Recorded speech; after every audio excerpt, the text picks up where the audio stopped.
STP Spanning Tree Protocol at Bridge Protocol Data Unit. So ito yung magkapatid, no? Sa Spanning Tree Protocol o SPT, walang loop sa magkakaparehong path sa isang network. So walang loop, walang umuulit o bumabalik. No? Pag sinabi mo namang Bridge Protocol Data Unit, ito yung ito yung signal na nagsisignify na kung yung isang router o switch pwedeng sumali sa STP. Okay?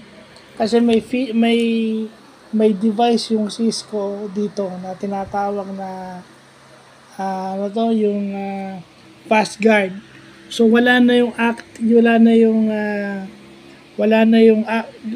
listening state niya.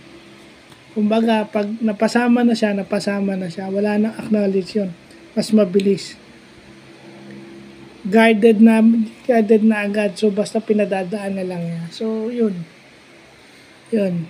STP and BPDU. Well, sabi ko nga, di ba, alam na to ng mga nagtatrabaho talaga, yung network administrator na, but, if you look at it, in a business perspective, kaya sila kumukuha ng ganito, it's because yung communication between businesses is mahalaga. So, bibigyan natin ng mas malalim na meaning yun in a business perspective.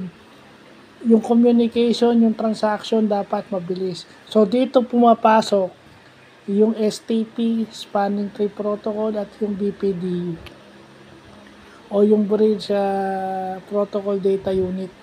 No? Sa mga ComSci kasi, hanggang doon lang. Pero bakit? Business-wise, bakit kailangan i-acquire yun o bakit sila kailangan gumamit nun? Yeah, kasi sa akin, para bumilis yung walang loop, ganyan. Kasi pag may loop yan, may deny. So, magkakaroon ng network traffic.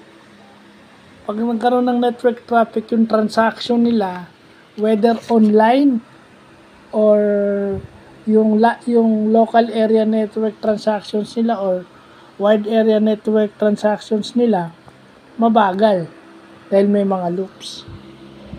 So, yun lang po.